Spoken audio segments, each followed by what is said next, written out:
Welcome to another episode of Video Store Rejects. This is a podcast where we discuss directors' filmographies one film at a time and our favorite film franchises. We have been delving into the whimsical world of Wes Anderson and the fantastical world of Guillermo del Toro. Today we are getting whimsy and talking about young love with Wes Anderson and Moonrise Kingdom. I'm your host, Cody House, and today we have a very special guest returning, Mr. Robbie Fleming. Robbie, thank you for coming on the show. Hi, Cody. It's an absolute pleasure coming on to talk about my favourite Wes Anderson film. Yeah, so usually I ask people if they're a fan of the director, do they like their movies, and then why they picked this movie. But I know why you picked this movie because I saw you post a review for this and you said it was your favorite. So I was like, do you want to come on and talk it? And you said, sure. So why is this your favorite Wes Anderson film out of pretty much, I'd say, I wouldn't say all. Well, he has 10 films now. I have yet to see The French Dispatch, but I would say maybe they're not all great, but they're all very good to great, in my opinion. Definitely, they are. They're all unique in their own way, but I think Moonrise just touches me because I like the coming of age story with these two kind of like lovers who've just kind of like met for the first time. You can really see the young love in it. I mean, I never had a young love experience, but it's nice to see it in films. Yeah, me either. And I don't think Wes Anderson did either, but I think he perfectly captures what someone that would be like 10 to 12 years old idea of what love would be. Like it would be the only thing that you cared about, and you would make it like grander and bigger than it actually was. Definitely. And I do love the setting of the island peninsula, whatever it is. And I do kind of feel like it's very like fantasy kind of fairy tale kind of it's a nice little story to it, and I think that's what brings it together. Obviously, and I think this is Robert Yeoman's best cinematography for a Wes Anderson film as well, how he captures everything. Yeah, it's really they're always all beautifully shot, but like it really feels, I agree with you. It feels kind of, well, whimsical, like setting it on this island that you have to get by plane to get there. And we get to see like the staging that looks like a stage play or a dollhouse throughout Bill Murray and Frances McDormand's house and parts of the island. And I think this was Francis's first Wes Anderson film as well. There's a lot of actors that this is because the only people at this point that were part of his troupe of actors that are in the movie is Bill Murray and his brother, I think. I don't think any. Oh, Jason Schwartzman, who has a smaller role. Yeah. Yeah, that's it. But yeah, Frances McDormand, Edward Norton, Harvey Keitel, and the guy who plays the narrator have gone on to be in other Oh, Wes Bob Anderson. Balaban, you forgot Yeah. Tilda Swinton as well, because Ah, she's Tilda Swinton. Yes, really yes. good in this movie. I think this was a movie that really showed me her talent as an actress. Really? Like if you watch like this film, it's completely different to her other roles. Like in we need to talk about Kevin and Narnia. Like she's completely different in that film to them two performances. For sure. And even her Oscar winning role on Michael Clayton. I need to see Michael Clayton. I keep meaning to watch it. I mean, she's really good in it, but I mean, like, that's just, if you like George Clooney, that's like pure George Clooney movie star leading man role for him. And like, he's trying to make a 70s era Redford or Paul Newman style thriller. Ooh, sounds interesting. And it's got a stacked cast. Tom Wilkinson, Sidney Pollack. It's really well made. But I take it George and Tilda are the two best in it. I mean, Tom gives them a run for their money because he's a phenomenal actor He is. too. He is. He needs to do a film with Wes Anderson. Yeah, he seems like a guy that could perfectly blend into this. You know something I didn't notice and I should have just because it's Wes Anderson and his color schemes and his symmetry, but when they call is the boy's name Max? His name's Max, isn't it? The boy. Yeah. He's When they called call Sam. his yeah, Sam. I don't know why I was Yeah. thinking Max. Sam. When they call Sam's foster parents, the dad is wearing a flannel jacket that matches like the interior of the kitchen. How Wes Anderson can you get with this film? Yeah, you can't get more Wes Anderson than that. Someone's wearing the same color scheme that's Yeah. Yeah. in the room of their house. Did you see that Wes Anderson rank video I sent you by Carsten Rehnquist? Because he ranked this film like the lowest of Wes Anderson films. I really don't understand how this could be, how people could see this as the weakest Wes Anderson film.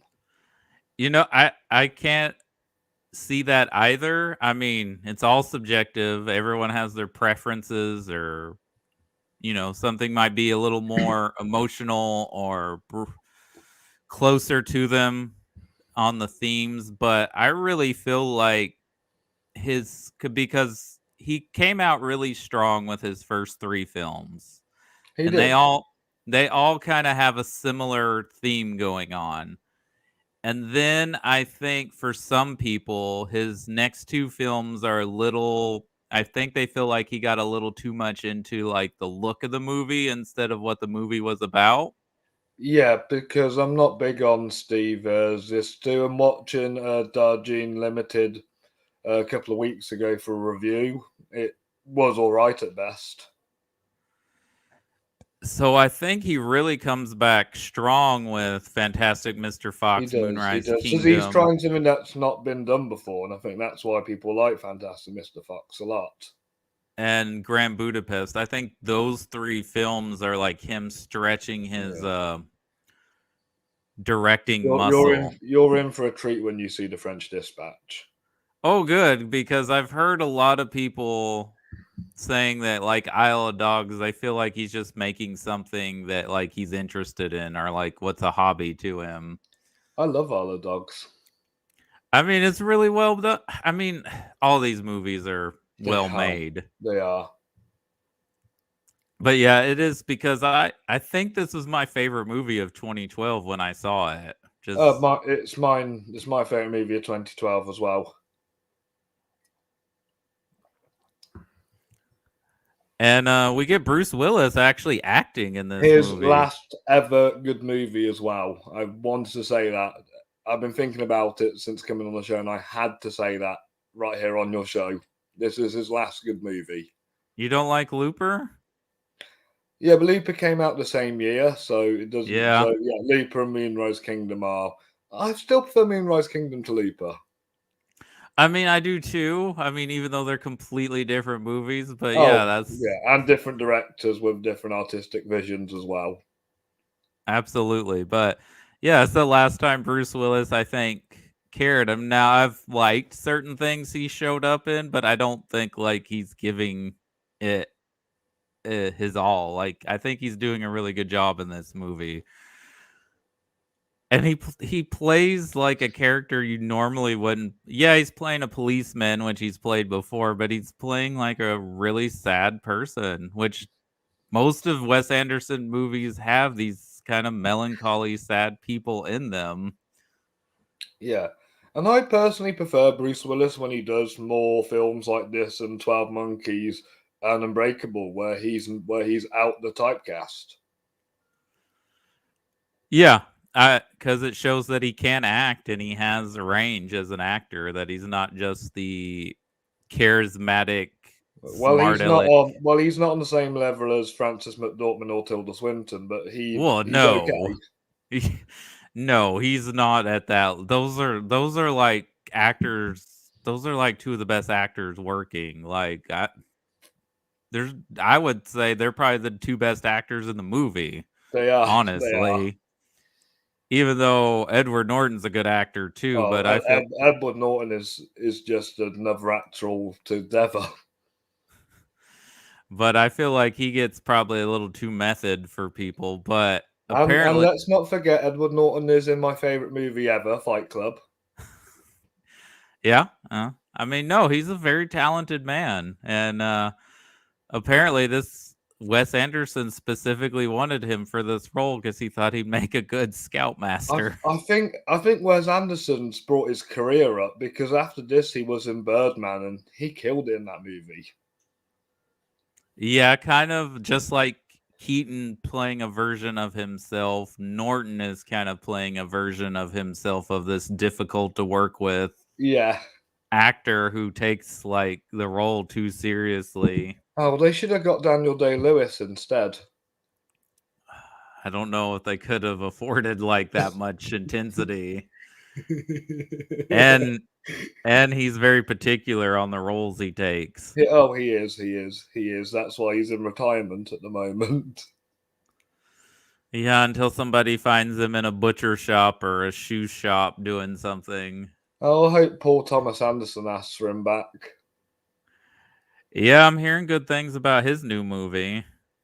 Oh, can't wait. Can't wait. But yeah, this is a sweet movie, even though everyone I always forget, and I don't know why, but I always forget how sad Wes Anderson films can be too. Like it's always they're melancholy. Like that's exactly what these movies are. There's like you remember all the zany and silly stuff and like the dry sense of humor, but there's always like a big amount of sadness from most of these characters. It's because you get really attached to the characters in this movie. You see, obviously, the two sides of these characters. So you have Sam, who's this orphan, and he's obviously struggling. You see this other, I can't remember the girl's name in. Let's just, where's her name? Where's her name, the girl in this film? Yeah, yeah, because I really like both of these performances, and this was They, like they their are. They are. Is it Susie, her name is? yes, it's Susie, that's right. Susie. Yeah, makes sense. Yeah, Susie and Sam are like kind of from different backgrounds. I think that's why you can relate to them because people are all from like me and you are from different backgrounds. But yet they both have something in common. Like they both feel like they don't Like belong. me and you have with movies. Exactly. Like who else is going to talk movies this much? But yeah, and this was both of their first movie. Like they hadn't really acted that much Yeah. before. I've not seen Jared Gilman in anything else, but he does look like the boy from Jojo Rabbit. The friend. Yeah, the friend. I love that kid. He was my favorite part of the movie. Like, oh, you got a girlfriend? Good for you, Jojo. See, JJ Rabbit reminds me of a Wes Anderson movie on so many levels. Yeah, I think they do have a lot of similarities, him and Watiti. I think Watiti definitely leans more into the absurd and silly harder. Yeah. That's just his sense of humor. And the finding a light in a dark place as well. And there's a lot of things that Anderson pulled from his own childhood for this movie. Apparently, when he was around this age, his parents were getting a divorce, which I'm pretty sure that's what's going to happen with Frances McDormand and Bill Murray. Yeah, yeah. Hope her and Joel Cohen aren't getting a divorce anytime soon, are they? I don't think so. Oh, that's good. Yeah, that's a celebrity couple that has lasted. Mind you, they're not kind of in the newspapers every 5 minutes. No, no, they're not like those type of celebrities, but it's still just it's nice to hear that they've been together for nearly 40 years. Yeah, yeah. We'll talk Eh, more about that when we talk about Fargo. oh my god, yeah. Yeah. Yeah, That's a masterpiece. it And is. But yeah, and Yeah. also Anderson had found a pamphlet just like Susie finds in her house, like of how to deal with a troubled youth or something, and like, oh, is that about me? Yeah. Yeah, I think we've all had our troubled kind of like side of our childhoods as well. So I think they have a bit of loneliness that they connect with. They have a bit of feeling like because Sam gets picked on, which we don't really know why the other scouts pick on him, but for whatever reason, Kids are just cruel. yeah. And then, Susie's got a temper problem. Yep, a very bad one. And so, and I love that they communicate through writing, but of course it's the 1960s. And that's another thing. I really like when Wes Anderson does a period piece. I really feel like because he makes things look like an older time or a different time, it Yeah, makes I it think I rich. prefer it when Wes Anderson selects something in the 60s and 70s because some of his modern day stuff kind of looks like the modern day technology shouldn't be there. Yeah, as much as I love Royal Tenenbaums and even Rushmore, I feel like those like look wise they should be in the 70s instead of the early 2000s and late 90s. Yeah, definitely, definitely. 'Cause I think Rushmore set 97, Yeah, and I'm assuming Raw Tenenbaums is set in 2001, present day. I would imagine, or at least 2000. Yeah, But yeah, this is I just really like that. I think they nailed it, and I think these kids did a really great job for never acting before.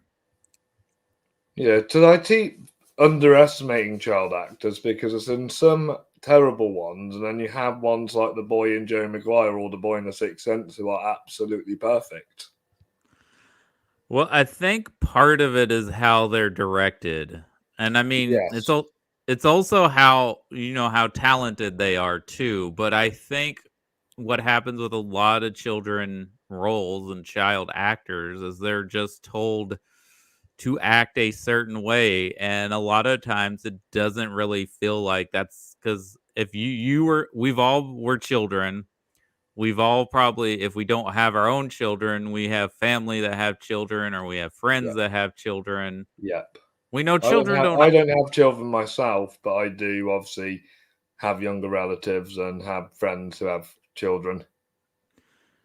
Right. And so we know when we watch movies where kids are saying or doing things like extravagant or trying to be funny or trying to be Yeah. Yeah. relevant for the And time they're sometimes I making. reflect on my childhood and I was like, I wonder what they was. And when I look at myself, think to myself as an adult, I was like, I had a really weird imagination. I can see why kids are like this. Yeah, and so most movies you're like kids do not act like this. This is not how children behave or talk. And Yes, so because Wes Anderson likes to play this little twist. He likes to make the kids the adults and the adults children. yeah, we've said this already on a couple episodes. It's like he makes the children the more mature people, and even Well, though look at Susie, Rushmore. Rushmore. I think I could trust Max more than Herman with something. oh, or even Max's choir friend, Oh yeah, the little boy from Dennis the Menace. yeah, that kid. Yeah, But yeah, even though Sam and Susie are doing something that is wild and they could possibly get themselves killed, they are acting more rational and in control than the police chief, than than her mother and father. yeah. Like like all three of them are acting very irrational and not taking things well. No, they're not. They're not. They don't take things well. I mean, of course, we know that Frances McDormand's having an affair with Bruce Willis, Yeah. And her and Bill Murray both being lawyers, they are constantly arguing with each other because that's what they do for a living. I don't know why, but I always love the role Wes Anderson gives Bill Murray. Every time, even when it's like something in Darjeeling Limited where he's just That running to. that was the best part of the movie. That was an incredible shot as well. That was. But yeah, I love the scene after they find them and there's tensions and issues, and he's like, I'm just gonna go chop a tree down. Like, he's just no shirt on with a bottle of I'm gonna assume it's whiskey with some kind of liquor. He's like, I'm just gonna go chop a tree down. And then he passes out with the tree like half chopped. I've also noticed that this also has a Genesis flood narrative.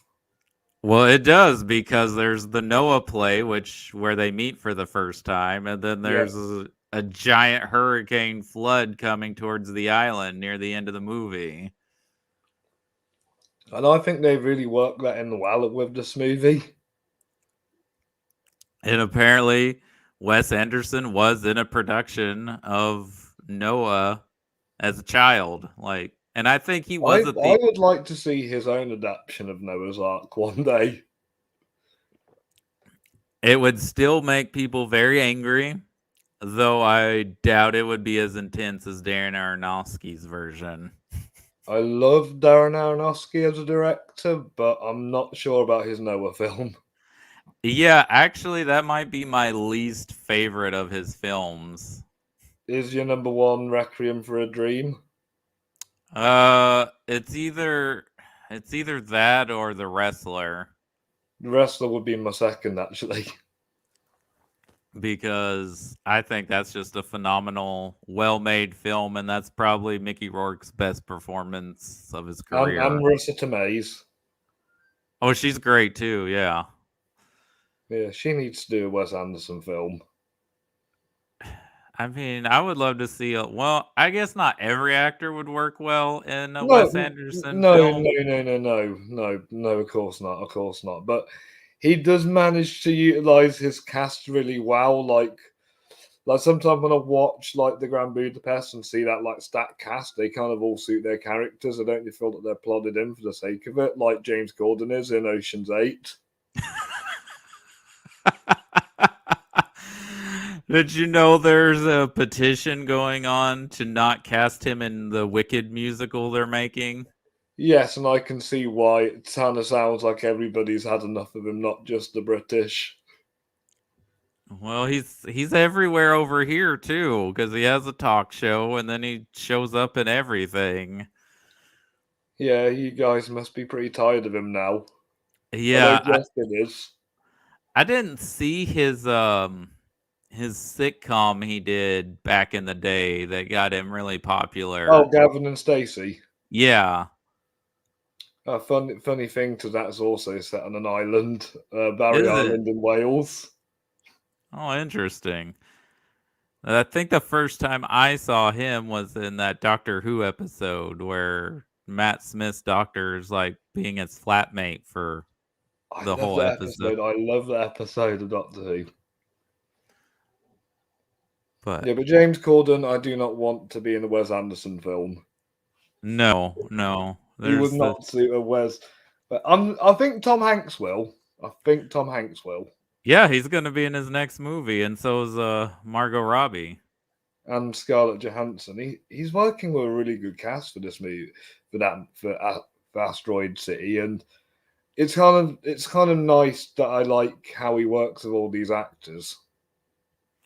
Yeah, it feels like a theater troupe. Like, and I think, as I was saying, I think he was a theater kid. So I think that like that's something he brings because he has these troupe of actors and he's increased it. But like he keeps casting and that you like who you're working with and you can find good roles for them.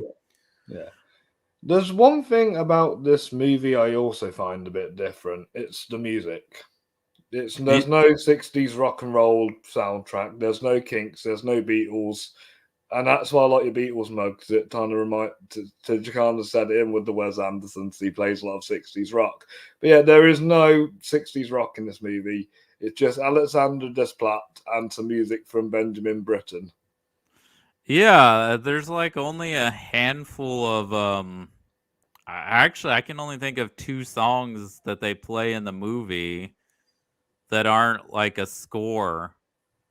And it's that one they play several times. They play it like when Sam's canoeing, and then they play it in probably the most awkward scene in the movie where Bruce Willis and Bill Murray are in the car together looking for the kids.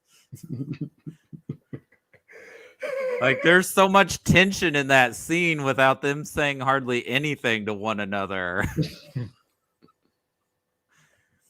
Because we know what's going on and Bruce Willis knows what's going on, and I don't know if Bill Murray already knows what's going on, but I think he suspects something. Yeah, I think he's suspecting something.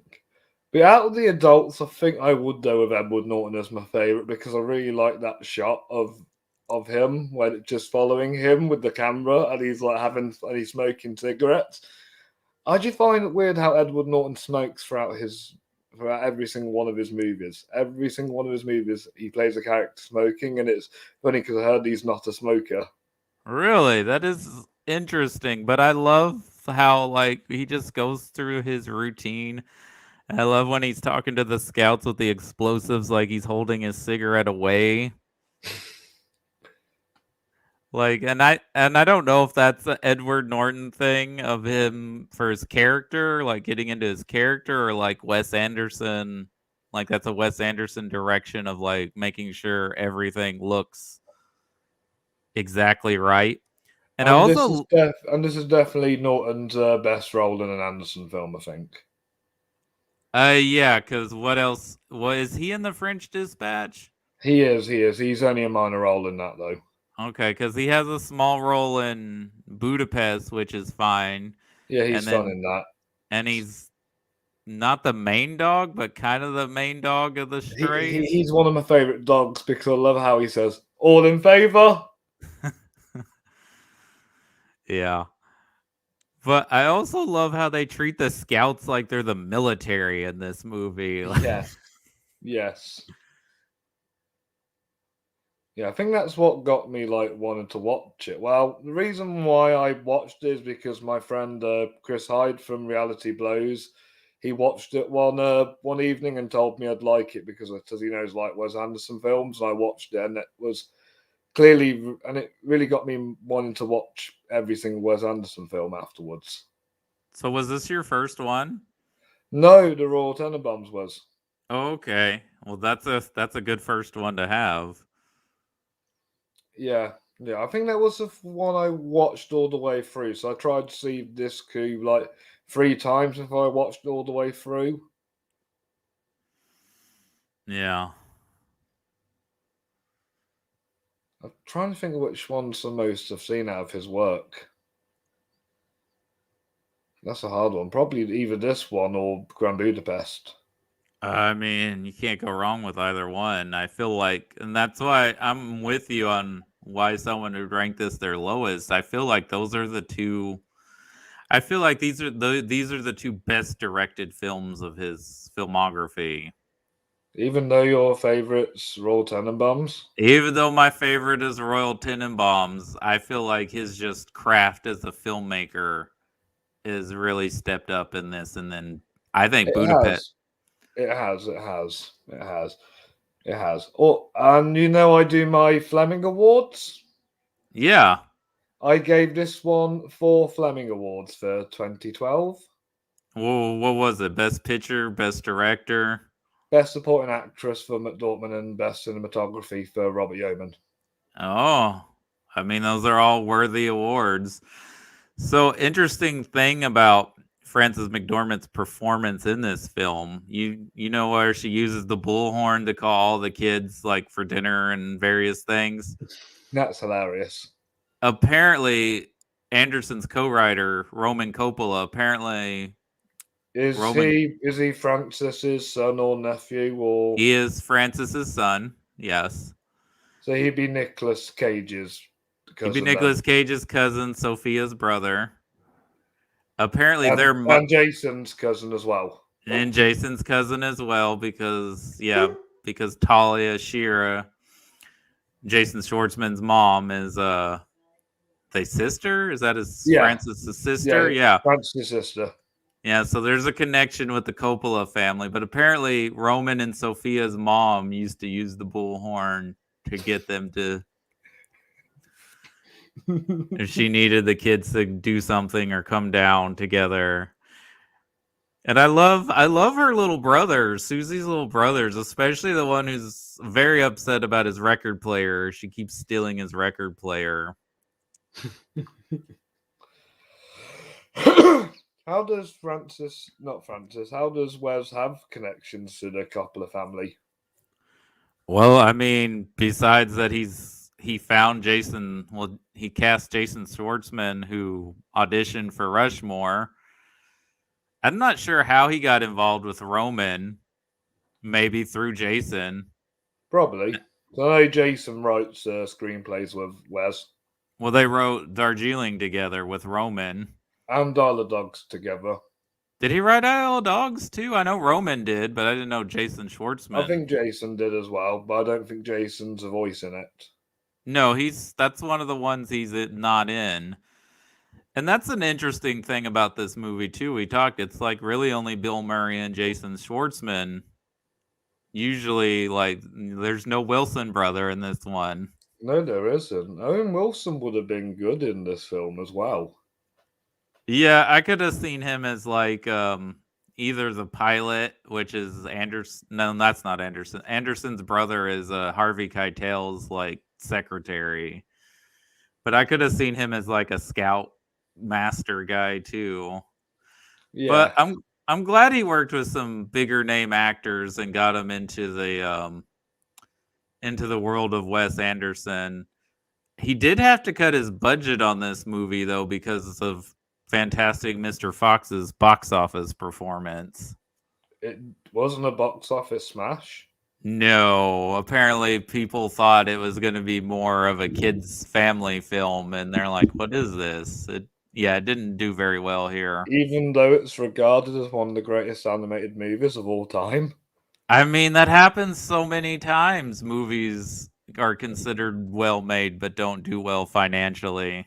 Or Oscar worthy as you moaned about with Justin before.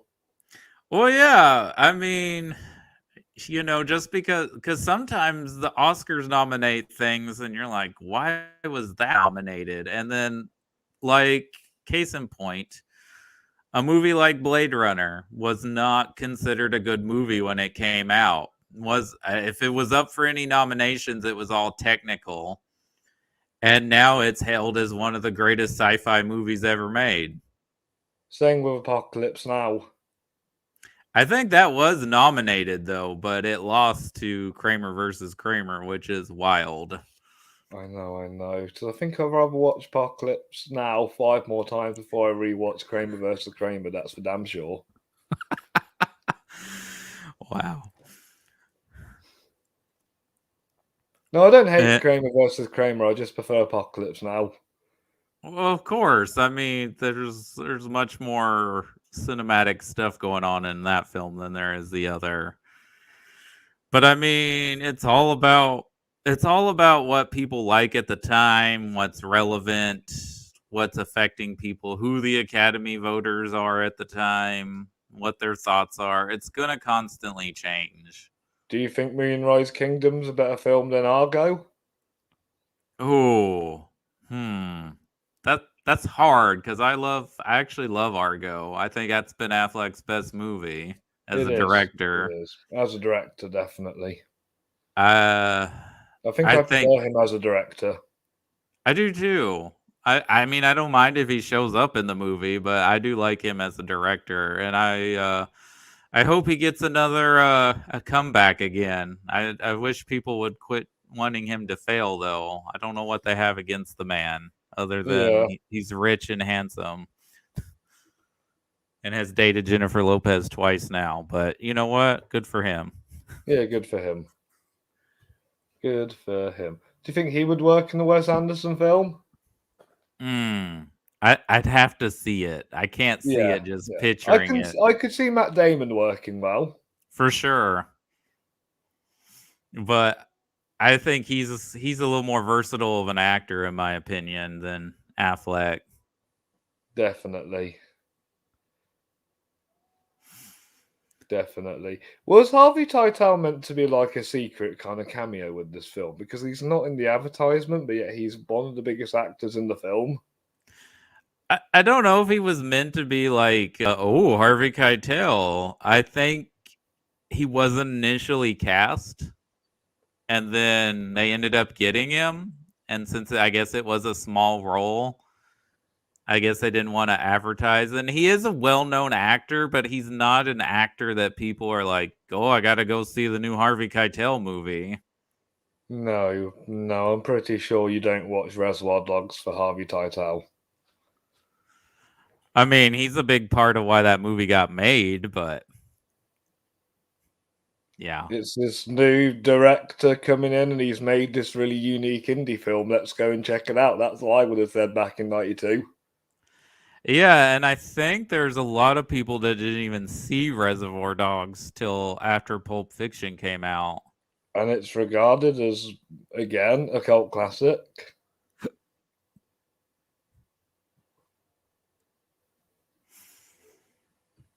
But I think it's interesting we see Harvey Keitel before we see his character because Edward Norton has a picture of him. I think he's on in the cover of either a newspaper article or a magazine in earlier in the film. Yeah. I still think with Harvey out of Wes's films, I think his best is Grand Budapest. Well, yeah, he's great. I mean, that's more casting to the type of roles we think of Harvey Keitel in. Yeah. Definitely. Definitely. I think he was a good addition to Wes's troupe. Yeah, he's a very gifted actor. He kind of gets overshadowed because of De Niro and Pacino, but you know, he came up around the same time and was the first collaborator of Scorsese's, but yeah, he kind of gets overshadowed by those two guys. Yeah, definitely, definitely. I think if I had to pick a favourite Harvey Keitel performance, it'd be Taxi Driver, because he's a really good villain in that movie. Oh, he's so scuzzy and He is. despicable. He is, You're and like that's why he puts on a great performance. He does his job. yeah, you want Robert De Niro to shoot him. You do, you do. So it's kind of nice to see him play a nice person in this movie, even though he strips Edward Norton of his command. Poor Edward Norton, he's trying. He's trying to be a good scout leader, and At least he can go back to his math teacher job and become a good math teacher. he probably is a good math teacher. And then I just think it's funny though. He's like, "Nope, this is my profession, math teacher on the side." That is probably one of the funniest lines of the whole movie. And I do like that most of the troop after, because it's just ridiculous. They deputize a group of children to go find these kids, and then they take it like, oh, we're gonna go catch a fugitive, like he's like a criminal or something. I love that bit because it really, really like shows the child imagination with like their like mission and stuff. And also, as we've spoken about before we recorded, Lucas Hedges is one of the boys. Yeah, I guess he's the antagonist of the movie, kind of, or at least with Sam. Yeah, probably. Probably you could say he's the antagonist of the movie. And I think this was a really good breakout role for him. Yeah, as I was mentioning before we recorded, he got the role because of how well he auditioned. And yeah, he's really good as like kind of a bully, and he thinks what he's doing is the right thing, and Yeah, like well, their obviously little seeing him in like Manchester by the Sea, Lady Bird, and Three Billboards, I really like his diversity. I want to see more of Lucas Hedges. I think he's more talented than Tom Holland and Timothy Chalamet. I think you're right. I think Tom Holland right now, I think he only has one lane. I would like to see if he can like get out of that Spider-Man. What, a bit like with Daniel Radcliffe and Harry Potter? Yeah, he's probably gonna have to go the Daniel Radcliffe, Elijah Wood realm and just start playing really weird and really strange Yeah. roles. Yeah, whereas Lucas and Timothy are more diverse. Well, and they also not to detract or say something about somebody's look, but Tom Holland looks like a little kid still, even though he's like 25. Yeah, yeah, he's still younger than me. Yeah. And I mean, Charlemagne looks really young too, because I know he's young, and Hedges is around. I guess they're all three around the same age, but I I think think so. I think they're all around the same age. Hedges and Charlemagne are gonna have a better time becoming leading men, just because they look more like a young man than a. I mean, Tom Holland looks like he could be an Oliver's Twist right now. Yeah, that'd be a good casting choice, actually. But yeah, I think he's gonna have to go that route. He's gonna have to do something really out there to like kind of get that perception out of his mind, out of people's heads of what he can play. And I don't think Uncharted is the movie that's gonna do it. No, no, no, no, no, no, no. And I don't think a Wes Anderson film would help his career out either. Probably not. But yeah, these children's imaginations and them going like overboard with the weapons and things is is fantastic and hilarious. And Bruce Willis is like, I'm deputizing you. You come with me. And like some of these kids don't even have any names. Like, don't they call the kid with the eye patch something like eye patch or I think they call him lazy like that. eye or something? Lazy Eye. I think it's Lazy Eye. Yeah, no, I remember. But yeah, it's really sweet how the troop are like, we've been terrible, and he's a fellow scout. We got to help him. Yeah, yeah. I kind of like how they kind of agreed to like help him in the end, and also I love their treehouse. Yeah, it's too high, and then when they're up at Yeah. it, like the door falls off. That's what I love about Wes Anderson's movies. How he can always just try and like fit in sense of humor that works perfectly. Yeah, and he sets something up, and it pays off later, and it's just and the humor, the lines are just like throwaway lines. You have to like be paying attention to what the characters are saying, or you're gonna miss it. Yeah, exactly, exactly. That's why I'm glad I watched this movie like 5 times. I think I've only seen. I think on my first viewing, I couldn't really remember much of it, and then second and third time, it made me really appreciate it. So I want to ask you something and see if you notice it, since you are a citizen of the UK. I learned this from our Bottle Rocket episode. Apparently Owen and Luke Wilson's dad worked for PBS for Dallas, Texas. And apparently the Dallas, Texas PBS station was one of the first PBSs, cuz this is kind of how we as Americans were introduced to like British television, was through PBS. And Okay.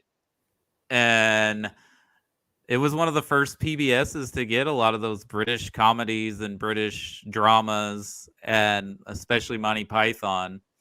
I was I'm wondering, assuming Doctor Who is there as well.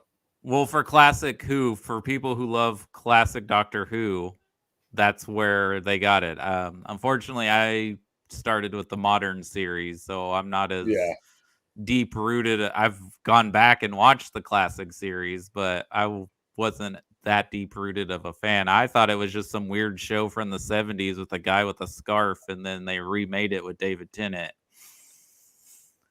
I didn't Yeah. realize it was such a long history of show. But I was wondering if you noticed that there's a kind of a style to his dry sense of humor, and the dialogue is kind of like British humor in a way. Yeah, yeah, I think that's why he has a lot. That's why he has a big following in the UK, Wes Anderson, because you can. Because obviously, you now have started working at cinema, and with the French dispatch playing, like most of the staff know who Wes Anderson is, and like when people say, "Oh, that was me," it's like surely you've seen a Wes Anderson film before.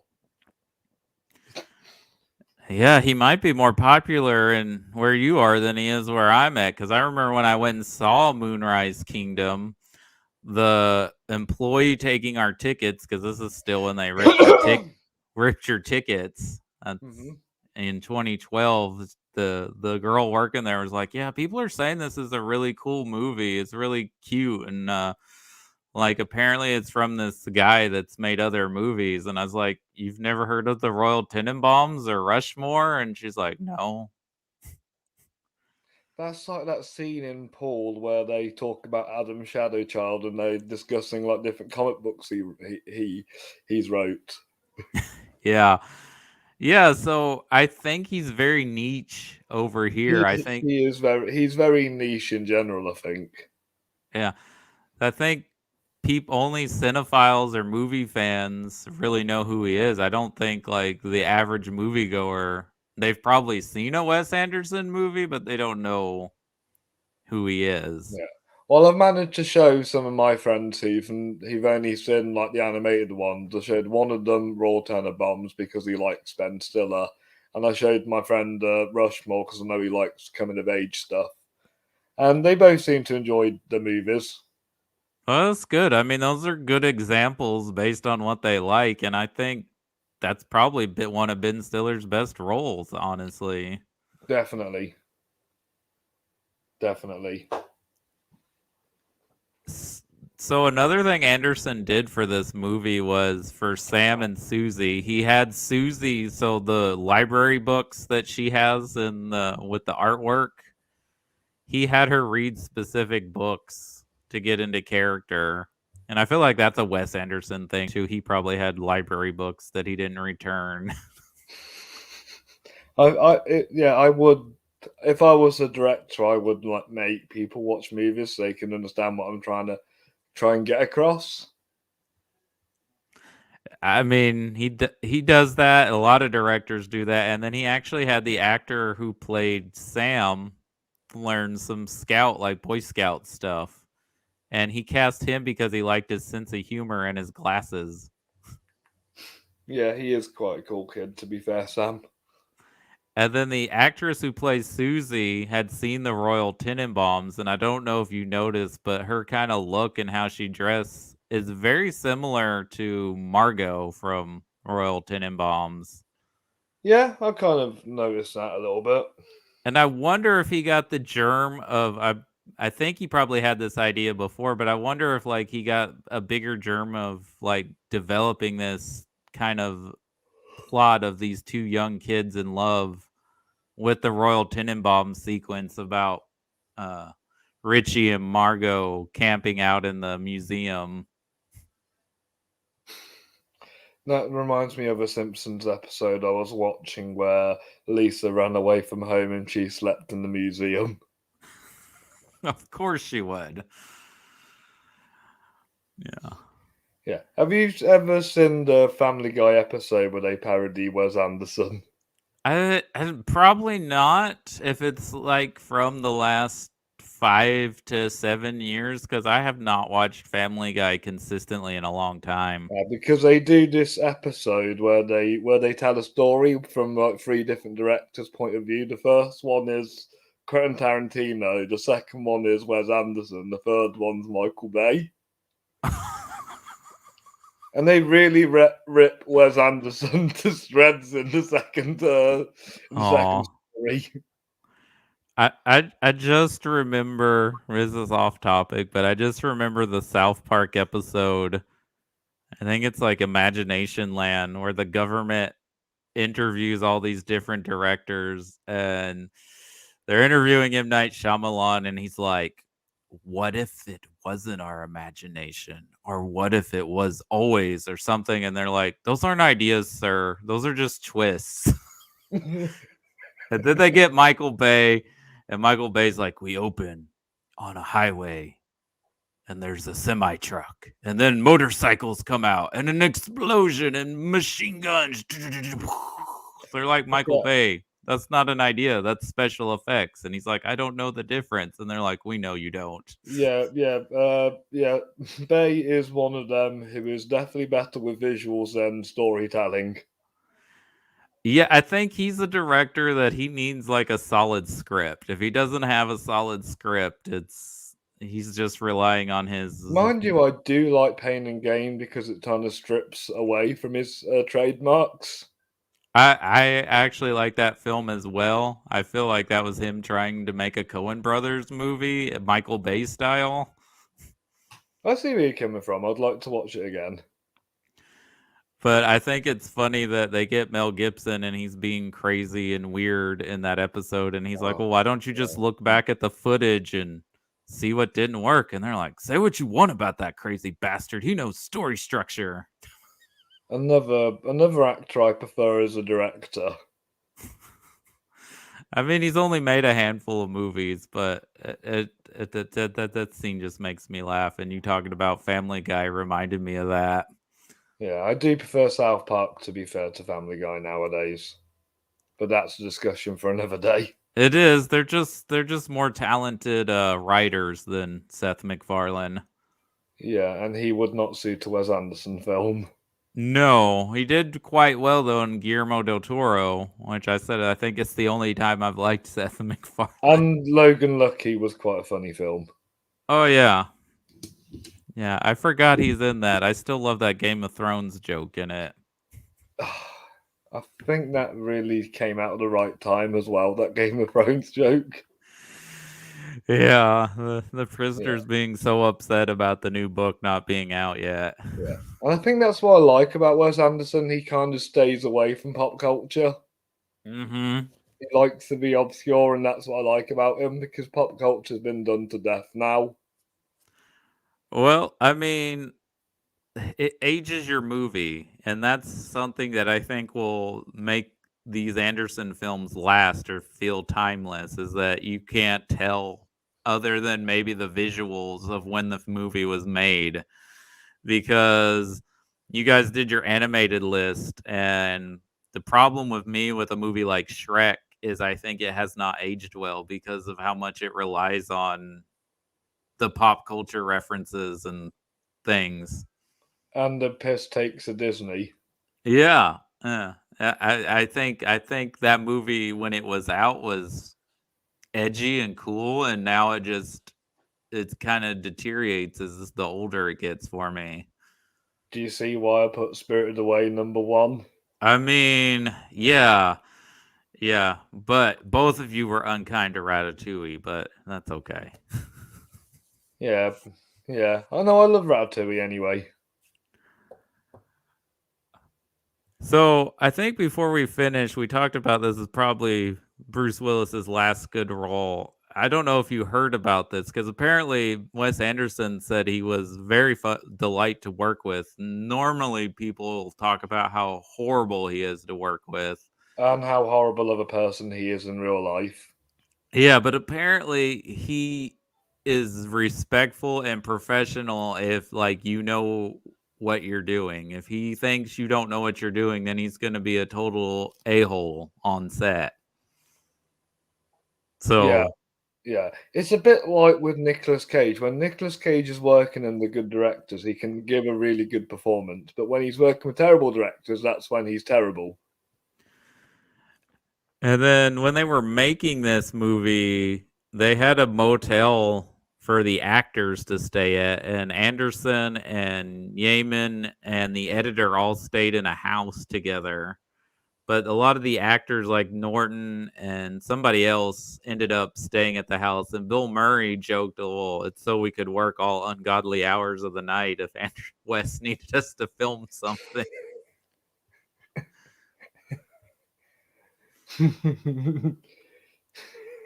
It is funny. It's funny all the stories you hear from like behind the scenes. But I think the only thing I would like to mention, because we already talked about how good she is, but I think she plays a bureaucrat so well. And I love that she doesn't even have a name. It's social service. Well, she does have a name. That's right. She says it. But I love that, like, they just call her social services in the movie, Tilda Swinton's character.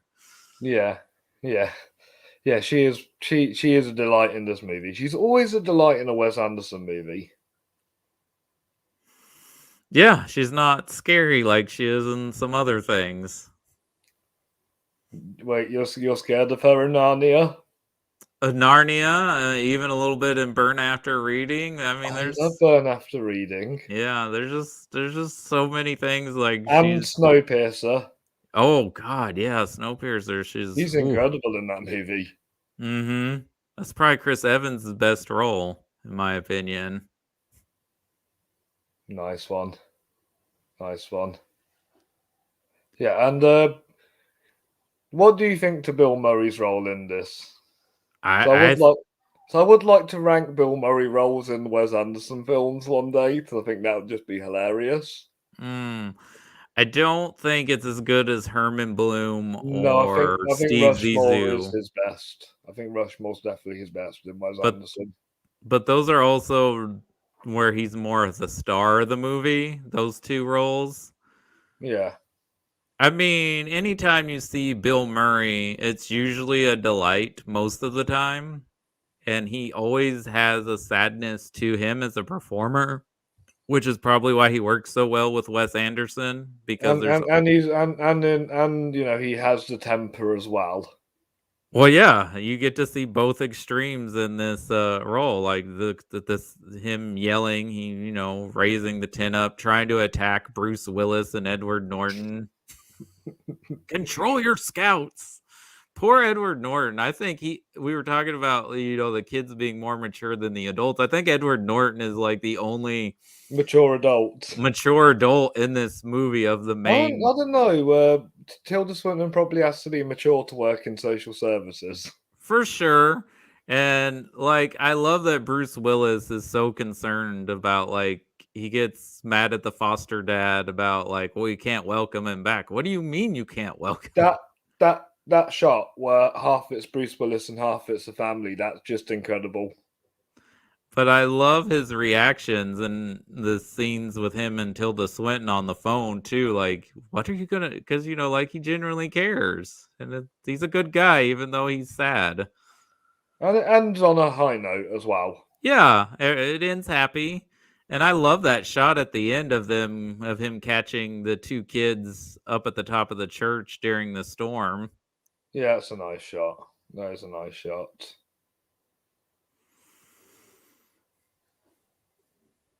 There's a nice shot of the movie, and yeah, I really think that this movie is Wes Anderson's masterpiece. I mean, it's not my personal favorite, but I'm not going to argue with you because I think it's a phenomenally well made, sweet movie, and I think I think it perfectly captures young love and how people of that age feel when they're deeply infatuated with somebody or they feel like they found someone that gets them. Definitely, definitely. And I think that's why it's a good movie. I think this is why it's a personal favorite of mine. Is there anything else? I guess we should talk a little bit about Jason Schwartzman before we leave, even though he's just doing what we expect Jason Schwartzman to do in a movie. He's Be playing Jason Schwartzman. be Jason Schwartzman. I mean, he has a particular lane as an actor, and he works well with Anderson because I think Anderson finds the right material for him. He did well in Scott Pilgrim.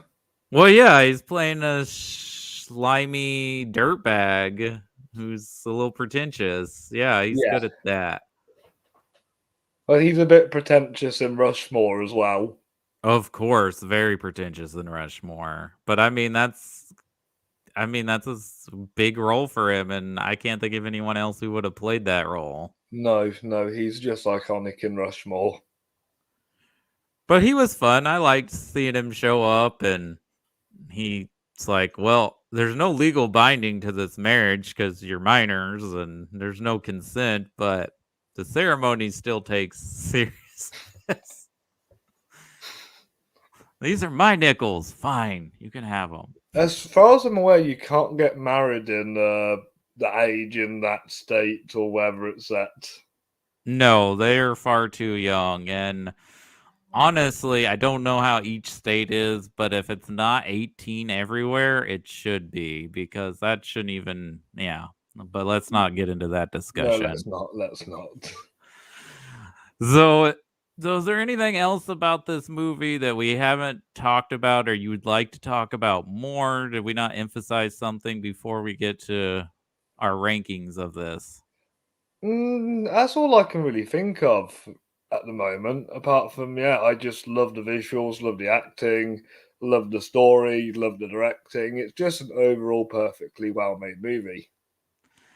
Yeah, I think it's sweet, it's delightful, and there's always more going on in a Wes Anderson movie than you think from the outside surface. I mean, almost every film I've talked, it's gotten to be a deeper discussion than I thought it was going to be, just because of like what's going on within the movie with the characters. Definitely, definitely.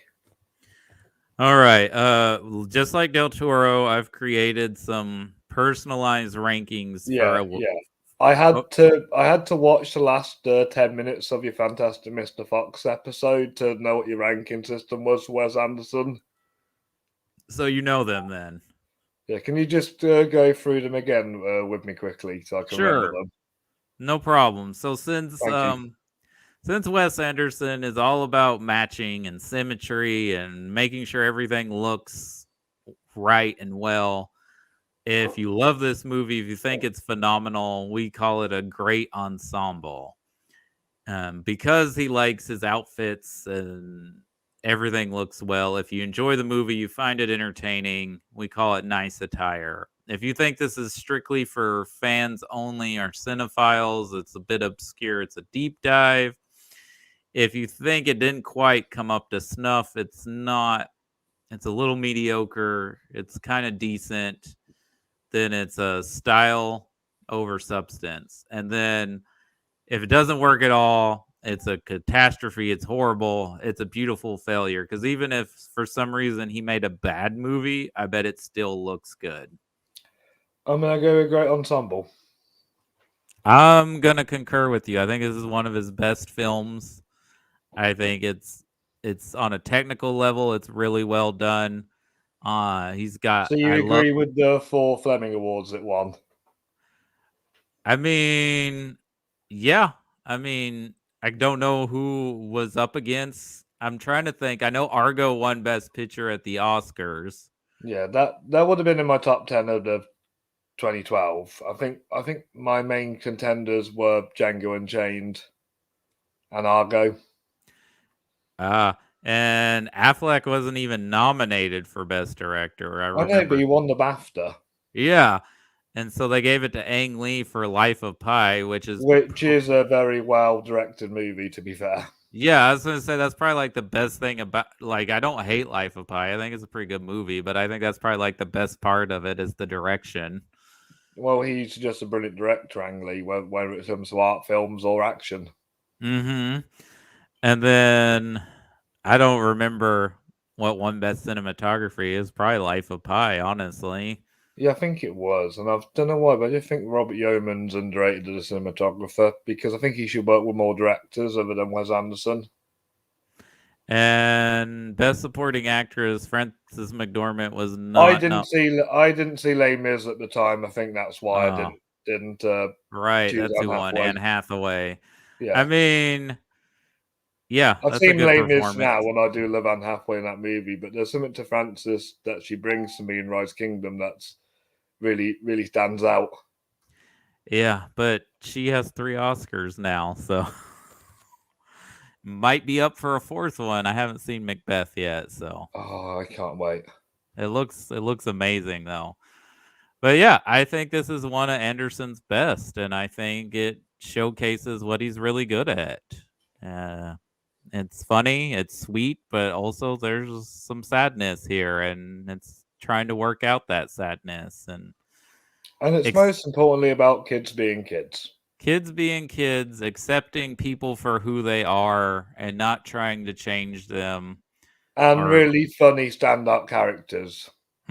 Odd, quirky characters. Yeah, That's what. which I've seen the Don't Look Up trailer, and I think that's what Adam McKay's trying to do with the ensemble cast.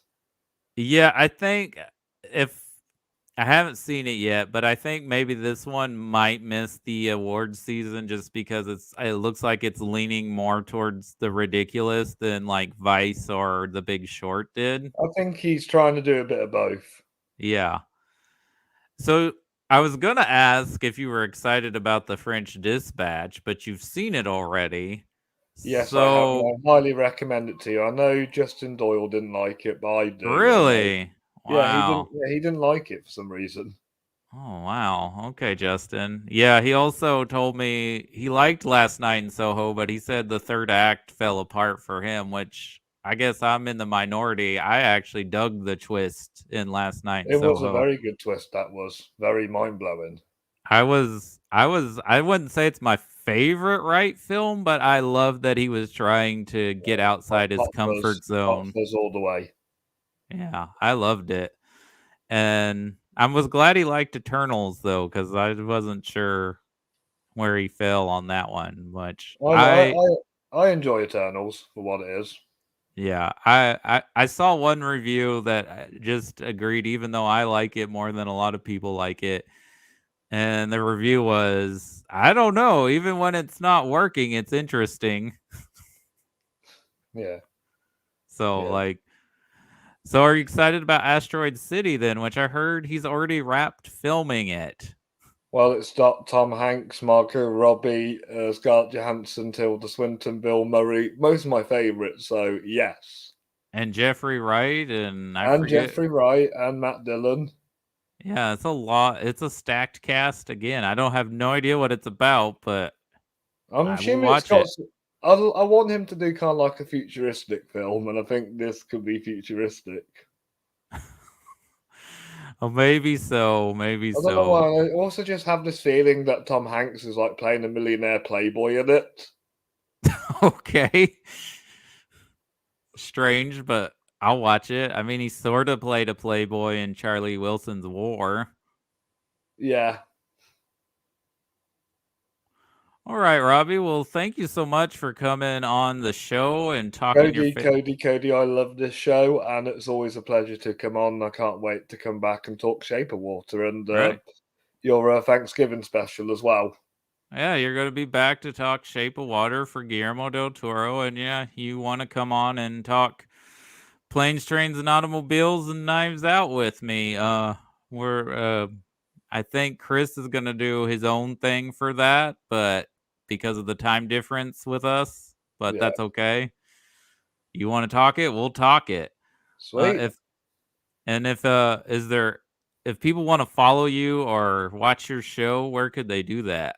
Right, so I have a YouTube channel. Just type in my name, Robbie Fleming, and episodes of the Fleming Film Show will come up. I've also got reviews and I've got directors list. I've only done two directors, Lynn Ramsey and Chloe Zhao, but make sure you check them out. Obviously, I do Robbie's reviews. That's robbiesreviews.co.uk.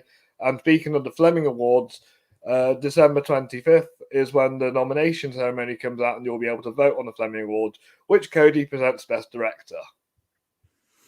I do, and I wonder if I'll be able to have seen all of those by the time the awards come out, because there's still a few I haven't seen on there. Since you work at a cinema, is there anything out in the movies right now people should go see? King Richard and Ghostbusters Afterlife, and obviously Okay, make sure you see James Bond if you haven't, and Dune. They're both terrific films as well. I am looking forward to King Richard. I think I'm gonna try and take my mom to see that because she's a big tennis fan. Nice. But I'm glad you liked Ghostbusters. I'm not gonna get in on my thoughts on it, but it wasn't my movie, and I wanted it to be. But that's okay. I'm glad that there are people who are enjoying it.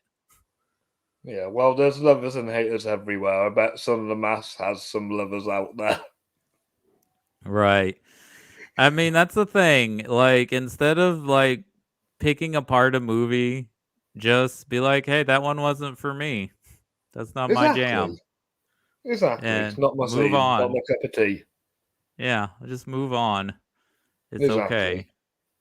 Well, enjoy the rest of your day. Thank you You too, again. Cody. You too, Cody. I'll see you very soon. Thank you so much. Right, bye-bye. Bye. Bye.